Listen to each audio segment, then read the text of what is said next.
Hey, before we get started, I want to talk to you a little bit about our theme for this quarter, growing and protecting your portfolio. We're excited about various topics centered around this, but it really comes down to three concepts that will help you grow and protect your portfolio. You can find a PDF on our website about this. Go to wiserinvestor.com, scroll down to the bottom, enter your email address, and you'll get the PDF titled 3 Ways to Grow and Protect Your Portfolio. Thanks for listening.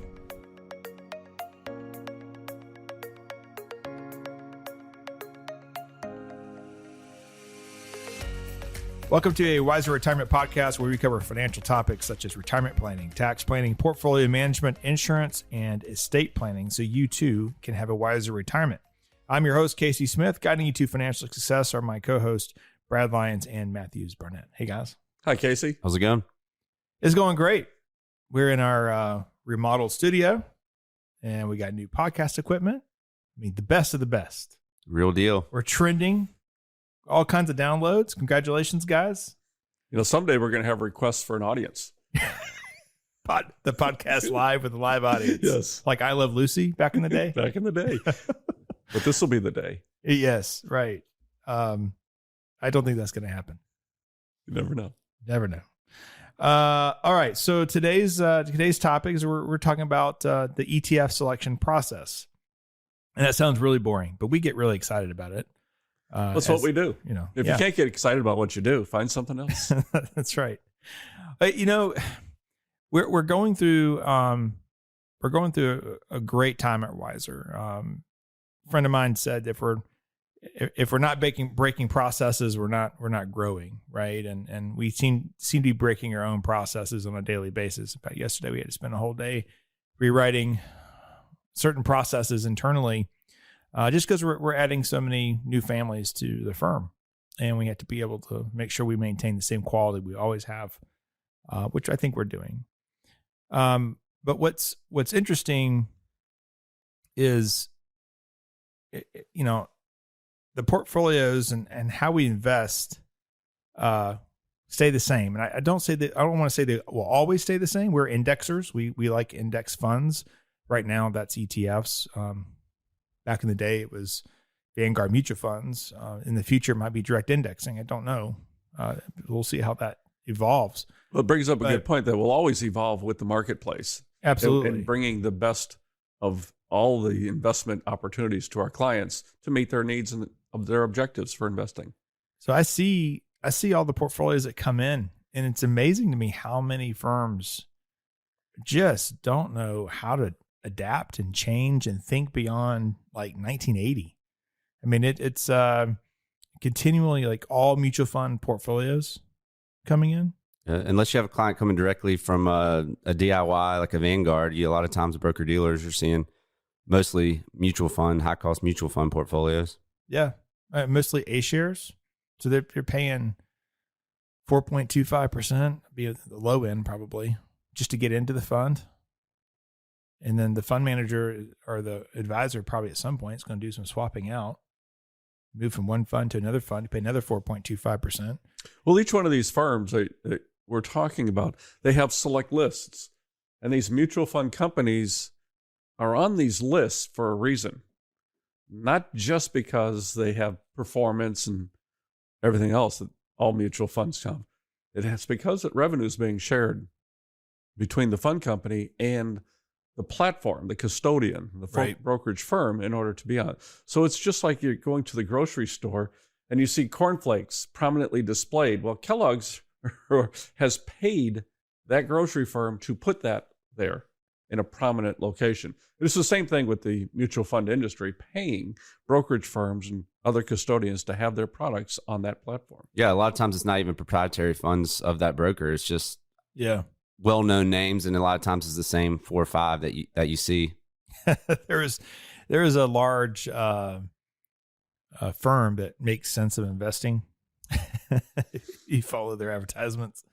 They got in trouble for using mostly American funds inside their portfolios, and I remember they listed out all the kickbacks in the government's lawsuit, right? And it's like yachts. I mean, not buying yachts for them, but extravagant trips on yachts and crazy stuff that you're like, my gosh, I didn't know that was even happening. I mean, you kind of think there's some kickbacks, but nothing like that, right? And to fix it, the firm didn't stop doing their practices. They just put on the bottom of their statements that there might be a conflict of interest. Just disclose it. just added the disclosure. And the disclosures have gotten so long now that no one even pays attention to it. I mean, look, I have to admit to myself that if you showed me a disclosure, oh yeah, here's our disclosures, and it's fine print, it's 20 pages deep. It's like 4-point type. You need a magnifying glass just to find it. I would just be like, forget it. Yeah. Anyway, so yeah, again, if you haven't been listening to our podcast up to this point, an ETF is fairly straightforward. Matthews, you want to describe an ETF? Yeah, well, the first ETF I think was SPY in '93, I believe. So they've actually only been started to use since probably the 2000s. So a lot newer than a mutual fund, but it's kind of the same premise in that it's a basket of securities. However, it trades on the exchange daily, and it's a lot more tax efficient than mutual funds because it doesn't distribute capital gains in December. But one of the biggest things is it's just a significantly lower cost because it's on a passive index. So that's why we believe in using portfolios of ETFs, because they're a lot more tax efficient, they're a lot more lower cost, but then you can still diversify by using various ETFs over various asset classes. And there's a lot more transparency. You understand what's inside the basket, so it's not really hidden where you find out once a quarter. In fact, you can see flows. Right now, I've got in front of me this is just for the first 25 days of the new year, but year to date, we have mostly fund inflows into Vanguard's total stock market index. People feeling positive, I guess, about the markets. Foreign, Vanguard's VEA ETF, fund flows that are headed there, as well as the financial sector. Gold, more defensive play, I guess. And then there's a lot of value being purchased right now. You see that in the fund flows. And you can see that you go to ETF.com and click on screener fund flows, and it'll show you where all the money's going. It also shows you the money that's coming out. So a lot of sales of the S&P 500, a lot of sales of the NASDAQ. Rising interest rates may not be good for some tech firms, so the people are getting nervous about that. And then obviously long-term bonds being sold off in small cap stocks as well. Is some growth is being sold. But I don't know. I mean, it's kind of neat to see that and understand where things are going, or on a really bad trading day to see where the money went. Sometimes it goes to bonds. Sometimes it goes to stock. Sometimes it just goes nowhere, which means it went to cash and people are just sitting on the sidelines. Not that we want to use that to make any decisions, any investment decisions whatsoever. It just helps you understand why things are happening the way they do, so you can describe it better to people who don't follow this on an everyday basis. Well, as professional investment managers, we're looking at all sorts of data points on a regular basis and utilizing that in our decision making. And sometimes the decision is to hold pat, stand as we are. Sometimes it's to make changes. But the data points are as many as you can ever possibly want to learn about the market, investor behavior, the economy, and things of that nature. Now, we have a big data point coming up here in a day or so when the Federal Reserve meets, and kind of sets the table for the rest of the year as to how they see interest rates moving. So, these are data points along the way that investors use, and, investment managers like ourselves use on a regular basis. But we use them for long-term investing too. So like we mentioned, a lot of this is going to be short-term. What you see on TV is short-term, and you don't make rash decisions. You need to focus on the long-term. Mm-hmm. It's really the growth of ETFs that has been fascinating to watch. And as a data point, for example, back in 2011, there was approximately $1 trillion invested in ETFs. As of 2021, there's over $7 trillion invested in ETFs. The number of ETFs out there for investors to choose from today is like 2,200 different ETFs that investors have available to them to choose to fit their investment portfolios and to achieve their different objectives. So there's a lot of variety out there. There's a lot of different ways that investors can slice and dice the marketplace and choose to invest their money. As an ETF investment firm, ourselves, as you said, we're looking at transparency, we're looking at low cost, we're looking at asset classes, and utilizing ETFs in that manner in order to construct portfolios. This is something that, we were talking about mutual funds. We also don't really see professionally constructed portfolios come across when people transfer in their accounts. Our portfolios are designed to match a financial plan that has a certain required rate of return for the investors to achieve their financial goals. Yeah, there needs to be a plan for your portfolio. It's not just transactional buying of various ETFs because they look like they're going to perform well. Right. Well, it goes. The ETF industry has evolved. So when we first started building all ETF portfolios in 2004, the idea was, okay, we'll use these broad-based ETFs for accounts less than a certain amount. And typically that was less than $100,000. But that evolved very quickly to where we realized that core ETF models can outperform a lot of more active strategies. And then then we started realizing that ETFs can allow firms to scale. And so for our firm, it allowed us to continue to service high net worth individuals, but it also allowed us to start working with the next generation, and give them very professionally constructed portfolios.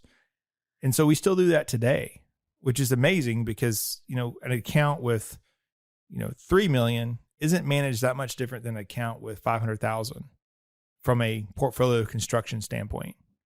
An account with, 10,000 can be built to mimic an account that has 3 million.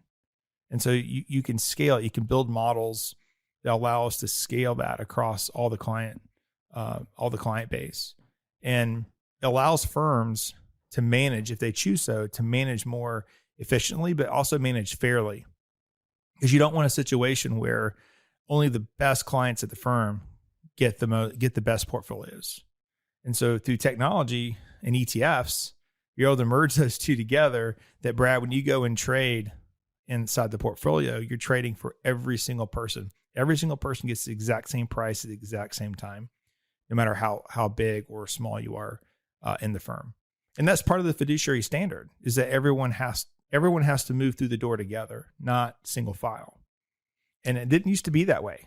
I mean, I remember way back, having to rebalance portfolios, and you had to mainly go rebalance the portfolio. It wasn't, especially at smaller shops. And as you were doing it one by one, that meant that clients who were the first in line got price A. Exactly. And clients who are at the end of the line were getting A minus or whatever the case may be, based upon the trading pattern that occurred throughout that period. That's right. And so that's something that typically would be reserved for very large firms. The Dean Witters back in the day, and the Merrill Lynch's, right? But now that this done, even the smallest single shop advisor should be able to do that. And it's partially because of new software technology that is relatively cheap now, and then also because of exchange traded funds being able to grasp such a big section of the market. Right. And everybody, regardless of account size, as long as they're invested in the same securities, which, as you said, we can scale up and down now, are getting the same return numbers and the same performance as each other. So yeah, it's very, very healthy and very, very beneficial to investors. So another advantage to ETFs is being able to segment out like a theory that you have, or a hypothesis of where you think the market's going to be going forward. And so if you want to buy just airline stocks, you can buy an airline ETF. If you want to buy, only U.S. banks, you can buy an ETF that has U.S. banks. I mean, I even saw an ETF advertised recently that was like private equity move. So whatever private equity was going to be doing, they try to get ahead of that, or they're falling right behind. There's an IPO one now because IPOs have gotten so big too. There's a SPAC ETF because those were starting to become a big deal that tracks back. Well, it's really the evolution of the ETF industry, as Matthew's mentioned, back in 1993 when SPY came out, which was the replication of the S&P 500, which is a very broad base of 500 companies, extremely passively managed over the years, now to being more specific and being able to slice and dice the marketplace, creating an index and following and mimicking that index through its replication technique. So as you mentioned, airlines, okay? It has a catchy name. One referred to as jets, right? So Right. it's kind of, I think that's just kind of interesting that they took advantage of that. But what they're doing is investing in all the airline stocks rather than just a single airline company itself. It's very difficult for a company to, if they're in an industry or sector that is in a downswing, okay, that's not favored by the market and our investors, to do well. And yet the opposite is true, where in an industry or sector that is doing well, that there still may be companies that are doing poorly within that. To be able to select within that industry or in that sector is very difficult for investors because they just don't have access to the complete information that Wall Street has. An ETF, by selecting an ETF, which we're going to get into, but by doing so, selecting the entire industry and participating in the growth of that industry or sector, is a great way for investors to put forth their money into their hypothesis, into their ideas for where they think investment, growth may happen in the future. You were talking about the Jets. I wrote a blog about that last year. It was against Warren Buffett, the Oracle Omaha. He was saying go away from airlines, and actually retail investors flooded the Jets ETF when it worked out for them. You just never know. If you see, like you said, the hypothesis is what you think, rather than have to buy each individual company, you can kind of buy the industry as a whole. Right. Well, technology is one of those sectors that you can focus on, and it's gotten off to a little rough start here in 2022. But nevertheless, we are pretty good about ignoring the short-term volatility for long-term gain here. And I think that's you can't convince me that technology is not a big part of our future for the next decade. But there's different types of technology funds getting different types of exposure. And so what we want to do today is just kind of walk our listeners through the ETF selection process. And we have a couple of tools that you can use for free. I was on the grassroots start of all this movement. It used to be called Index Universe. Now it's called ETF.com. And it was a fun journey back in 08, 09. But I think most of the creators have moved on to Grayscale, Bitcoin. And there's new management there. I don't know them as well or at all, actually. But I still don't mind plugging the website. It has good content. But you can go to ETF.com. You just click on Screener. And you can screen by so many different segments. I was just kind of, while you guys were talking, I was kind of just browsing through this. There's ETFs, they're just U.S. insurance ETFs. There's just internet-only ETFs. There's low-carbon ETFs. There's master limited partnership ETFs. I mean, there's 2,200 ETFs out there, and this screener has every single one of them. And not all of them are going to be followed, but the legitimate ones, I'd say, are followed at this point. But when you screen for U.S. information technology, so we're going to avoid foreign right now, but U.S. information technology ETFs, you actually end up with 20 results. So there are 20, actually, the screen is for 20 on the page. There's 18 ETFs. There's 18 ETFs inside the technology space. How in the world do I choose the right one for me? Now, there's a couple here you can just eliminate very easily. If you want to sort by expenses, man, it goes from 8 basis points or 0.08% of 8%, all the way up to 1.11% for the HCM Defender 100 Index. Sounds catchy name. Sounds very, very big, but it only has $358 million in assets. So I would buy that one. Howard Capital Management. I've never heard of those guys. Hopefully they're not listening. Just insulted them. But yeah, if you look at the top of the list, just based off of fees, Fidelity, Vanguard, State Street, BlackRock, Invesco, those are all reputable companies or sponsors, Right. That you can go play with. You're not worried about funds being shut down. They're reputable companies. And so that's one way that you can screen is by, okay, we're not going to put anything that we're worried about shutting down, ETF shutting down, right? Individual person, I mean, it could be a headache. If we had to deal with that, that'd be an absolute nightmare if an ETF was liquidating. I will say, though, historically, when ETFs have liquidated, thus far, they've all done it very efficiently. And I don't think there was much angst in getting out of the funds, because ETF trades like stock, right? So every case that I have known of an ETF shutting down, trading was very efficient, because you can just go to the market and sell it, and there's an AP in the background who's gobbling up those shares and throwing the shares out as you're liquidating. All right, so Brad, you want to talk a little bit about your screen? So you did your own screen before the screen. I'm doing my screen live, making it real. Well, sure, and the idea being is that as an investor and an asset manager ourselves, we're going to look at certain things that we think are important. Okay, and those are going to be our major factors. And once you so it's like peeling back layers of the onion. Once they make it through that screen, you have another set of screens to look through and to make sure that you're getting the best ETF. And best is going to be, defined differently for different circumstances. But I'm just going to use that word, the best ETF for our circumstance and for our clients. The first thing you want to look at is what is the underlying index.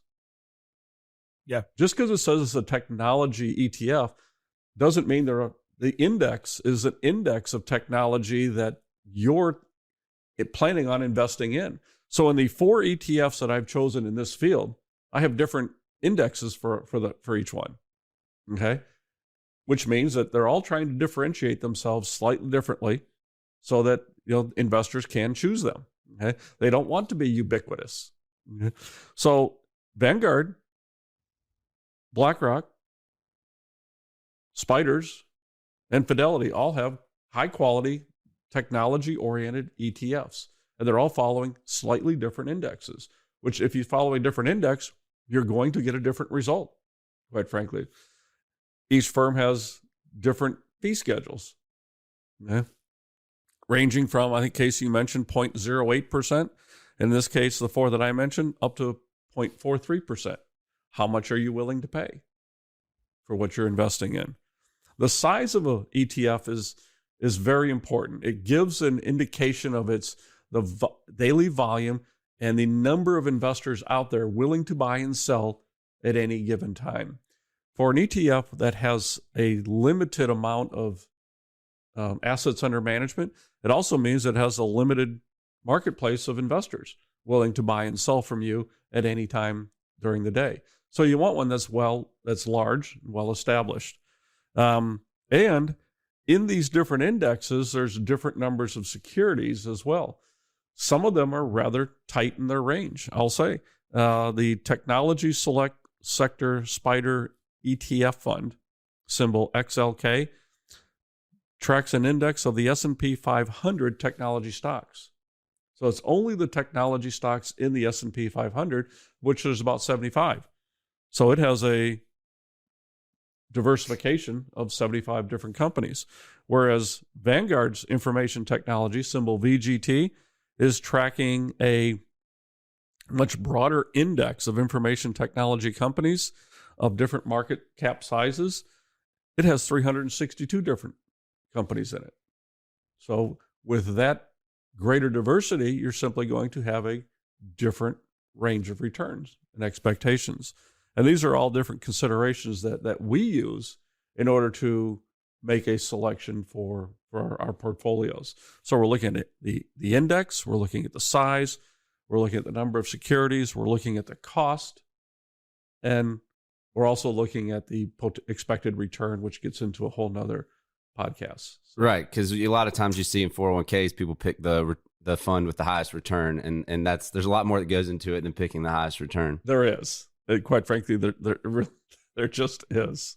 Well, it's also the exposure. So again, what is that index made up of? So for instance, VGT, well, you talked about, was it XLK? Was it XLK is the spider. Yeah. Okay. So Apple is 23%, call it 24% of that index. Then there's Microsoft at 20. So that's 44% of your money is inside two companies. Right. Partially because the base that it's pulling from is very small, where VGT, you still have a large holding of, because Vanguard's all about cap weighting, right? But VGT, 22% in Apple, 17% in Microsoft. NVIDIA's 5%, Visa's 2%, MasterCard's 2%. After that, it gets pretty small on the weightings, but the top 10 holdings cover 59% of the portfolio. So you have, which is Vanguard's really good at this, you have 362 holdings inside that account, but it's still that top 10 is a major concentration. Also, I believe VGT carries some mid cap in it, some very small cap, where that would tell me that I'd probably take on a little more volatility in VGT than I would in XLK, right? Because anytime you add a small cap or you add mid cap, you're gonna have slightly more volatility. In this case, it's a very small percentage, but that's something that I would look at is what's the cap size. In each one of these ETFs, and that's generally this case in the industry, is that they're capping sector amounts and weights of individual companies at the same time. And this one has a 25-50 cap weighting, 25% at any sector, and 50% at any issuer, I believe. Yeah. So, and every one of the choices on your sheet there, every one of those are mostly large cap in information technology for the U.S. Right. Now in VGT, the Vanguard, it excludes telecoms. So it's made the decision that it wants to be a pure technology fund, excluding the telecom application. Now, Fidelity's information technology fund follows the same index, but includes telecoms. So it's differentiated itself in that manner. Yep. Yeah, and again, as I'm going through these, there's a lot of similarities across. It's just when it gets into the details, that's where you start seeing some of the slippage. For instance, IYW's 57% software and it's 21% semiconductors, where XLK, the weighting's a little different, 46 software, 23 computers, and then 22% semiconductors. And then VGT, 47, 22, 20, same asset classes, right? Right. And so as a professional asset manager, we're digging down all the way through these different data points in order to select an ETF for the portfolio, because we're selecting it as part of other, investments that are in the portfolio, knowing that they have, investments in this sector as well. So we're not necessarily trying to double up, but we're trying to enhance the technology selections in an entire portfolio. And we're looking at these different ETFs for different circumstances. And then obviously, each one's going to perform a little differently because of these different weightings. So you have technology, but then you have these subsectors inside that. And that's the part that I don't like getting into. I don't like placing bets. I want to know what the highest probability of success is, and I want to follow that, right?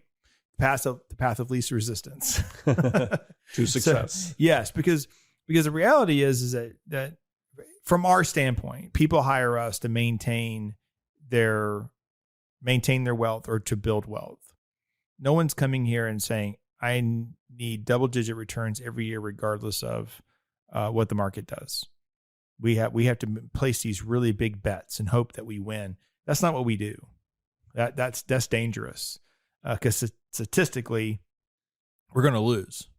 We're good enough. We can probably hit some home runs along the way, but the home runs aren't going to be enough to overcome the reversion back to the average, right? So that's why we like the ETFs, being able to capture the rate of return that you need to maintain your lifestyle, to keep up with to keep up with inflation and purchasing power. Reaching your goals. I mean, we want to beat benchmarks, but it's rather reaching your goals than trying to outperform everybody else. Correct. Yeah. So anyway, it's reason I like VGT is because you have that broad exposure to the asset class. You have the most holdings in VGT than you do the other ETFs. So I know that there's not one company that's really going to wreck me, because you could argue if Apple or Microsoft get wrecked, it doesn't matter what you're in, right? The whole market's coming down with them because there's such a big component of the S&P, right?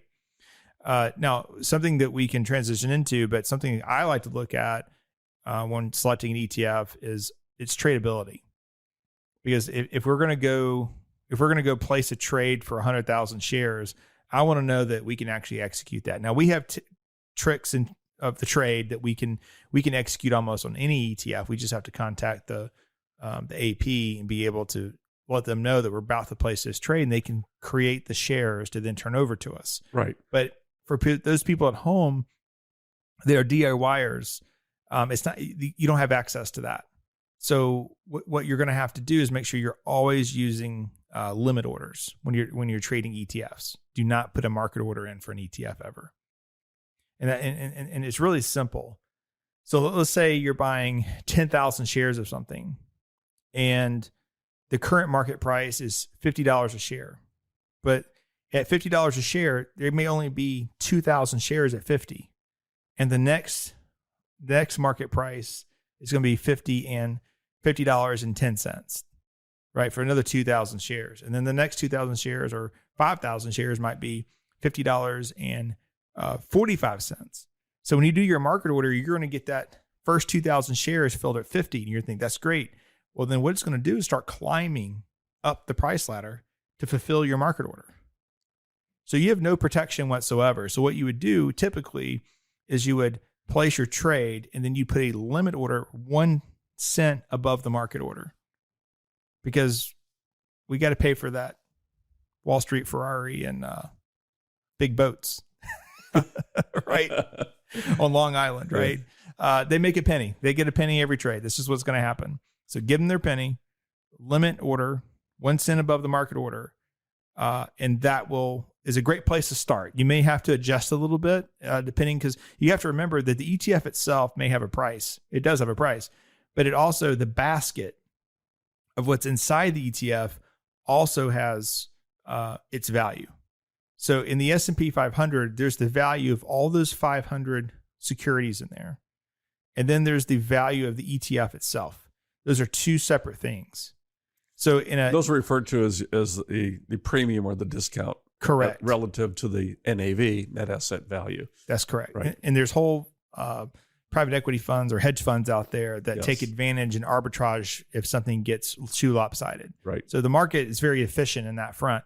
But there are some funds out there that don't trade that efficiently, and you just can't go putting in market orders. You have to protect yourself. And often these are the funds with the lower asset values. Assets under management. The lower asset values or the smaller players who don't have access to the Knights trading of the world, or they're not on their top priority list. Mm-hmm.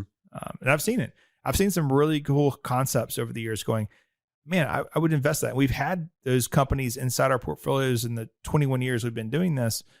And the larger our firm got, the harder it was to execute the trades. And eventually you're like, man, forget about this. I'm just going to move back to the standard, which would be Vanguard, State Street, BlackRock, because they have the ability to get me what I need when I want to trade it. Right. And then I'm talking to the sales rep at these other companies. Oh no, we can get this for you. Call this number, and you call it. No, it's just not the same.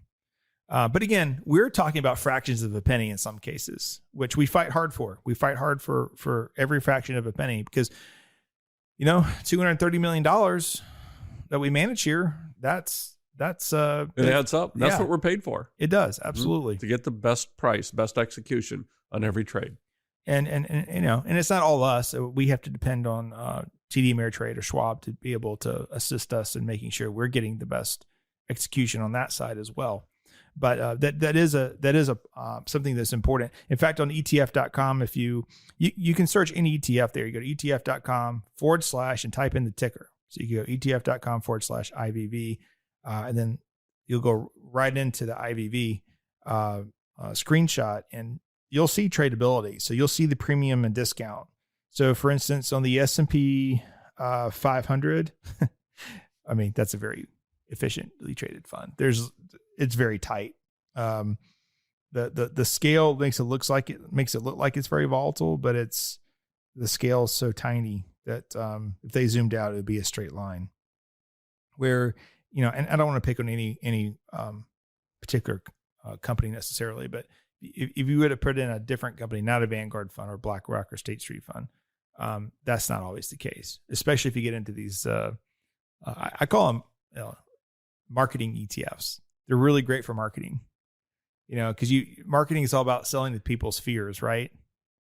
So, well, they're marketing a story every time they come through the door and want to tell us a new story about a new investment strategy that they've done the back testing on. Of course, you've never seen a back tested fund that was poor. No, it's never happened. It's never happened. Or if it did, they just tested them never launched and threw them away. Yes, exactly. Add a catchy name to it. I remember when BP had that. It was BP, right? It had that the Gulf oil spill. Mm-hmm. So I remember BP had the oil spill. So oil stocks show up a lot in high yield bond funds, and I kid you not, like shortly after the spill, someone comes running through here, trying to say we have a high yield bond fund X oil. I'm like, I'm pretty sure they'll clean the spill up eventually, and I'm pretty sure that this fund is going to be defunct because people want the high yield from the oil because people pretty much need oil these days, right? There's always something out there that they're creating to market to people, and it's the same way to advisors, and it's amazing how many advisors I feel like go for it. How many advisors go, oh yeah, we're really worried about that, and it goes back to sticking to the core, stay to the core. S&P 500. Like for instance, this year we talked about at the beginning what value is supposed to outperform growth. Foreign is supposed to outperform the U.S. That's a little different. That's core versus core, but do both. Own both. Because when the pendulum swings, you're busy working, and you're not going to notice one day that value all of a sudden is a place to be. What's the whole point of diversification? One's going to perform better than the other, or else it's not diversified. Right. Exactly. But yeah, so I guess the takeaway here is pay attention to name brand, right? Right. The cornflakes that you referenced earlier, the ones made by Kellogg's and the one made by Publix, they say, the Publix ones are the same. In this case, they're not the same. They're not the same. You want to stick with the name brand wrappers.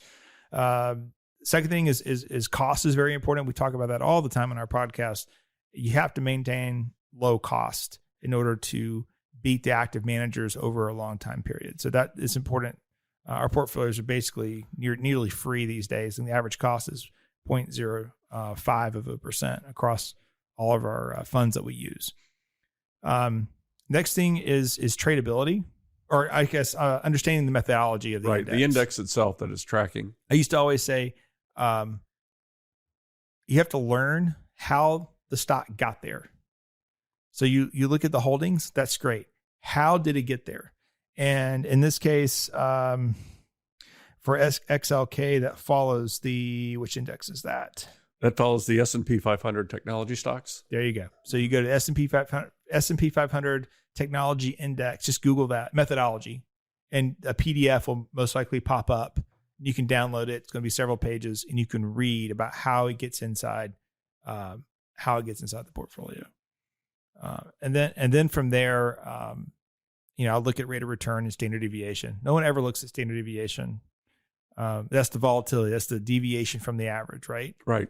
And from the expected average going forward, which is your standard deviation. And you're referring to that because nobody worries about that in an up market. They only worry about that in a down market. Exactly. But we worry about it because we're trying to guard against severe price depression in portfolios. And understanding, this fund got a higher rate of return, but did I take twice the risk? And it's okay to take twice the risk, but you have to be comfortable with the ride. That's right. You have to know it. Yep. Mm-hmm. And understand what's happening. And then from there, I would roll into probably, building a model, how you think it would look, and then back testing that model to see if it's behaving the way you think it would have behaved Right. inside the portfolio. And then there's the forward thinking, which is the hardest part. Is this something that I want to be in my portfolio, not for this year, not for next year, but for the next 5 to 10 years? You shouldn't make an investment that you don't think that you're going to be holding for 5 to 10 years. Right? That's very true, because you can start building your position with small amounts, and then over time, as you see the hypothesis coming to fruition, you can continue to add to that position and pick up that momentum of that growth. So, but it's being there and studying and watching and being ready for it.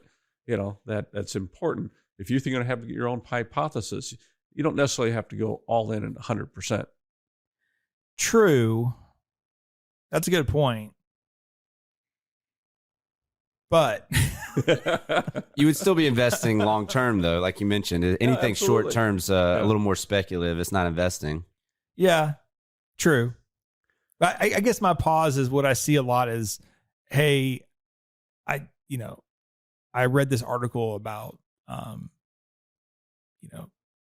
don't know, name emerging market country, India. and this market, this said the India economy is going to heat up.